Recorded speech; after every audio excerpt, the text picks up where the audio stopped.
Well, it kind of came together with Joe coming up with a story, and we flew to Paris. Tom was shooting Mission Impossible, and Joe pitched it. He had a lookbook, he had a poster. He based it on the character, on Maverick's character, and he had a poster that said Top Gun Maverick. And Tom, who had been resistant, always wanted to make something that would really be great, but we never quite figured it out. And Joe did. Joe figured out a way to take Tom or Maverick on that character journey.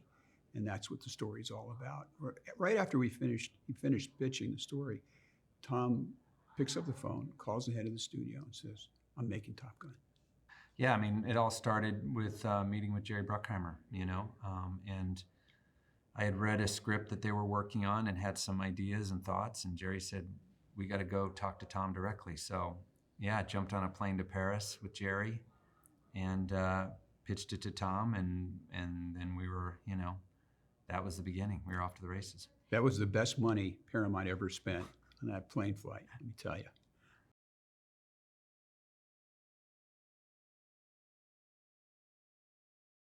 Yeah, with Tom, I had made a movie with him before, and it really is a partnership.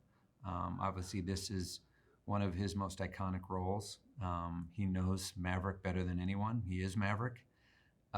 So it was always about what is the emotional journey of the character. Just like the first film, it really is a drama wrapped in a big action movie, and we wanted to do the same thing, but this is a new story. It's in a different phase of his life. There's a whole bunch of new characters that come in. There's a lot of pressure on him as a character. There's a lot he has to overcome, but he's still Maverick, He's still that same guy. He hasn't changed, and it's just fun to see where he's been, what he's doing, and what he's going to do in this film.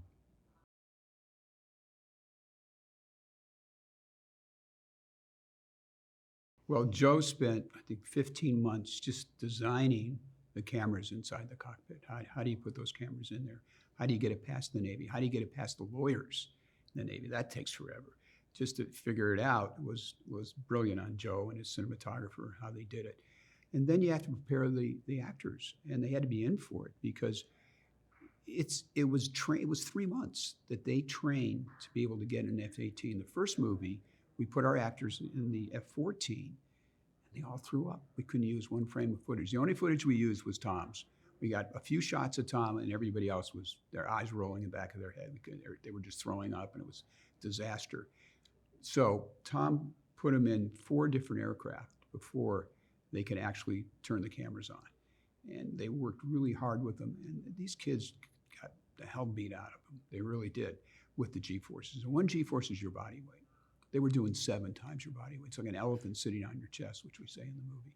So, and they had to go through underwater training in case they had to eject, which is they dump them in the water, they blindfold them, they turn them upside down in a fuselage, they have to figure out how to get out. Tom did it again. He didn't have to, but he went and did it because the actors were doing it. He wanted to set a great example for everybody.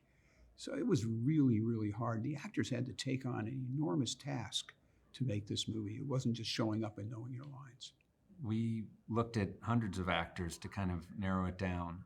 So these group that made it through that process, very special group of people, really wanted it bad. Kind of knew what they were in for, but maybe not completely. I think now come out of this film with the experience of having made 10 films, getting to watch Tom do what he does. It's like no one else out there. I think they're all, on track for big careers after this.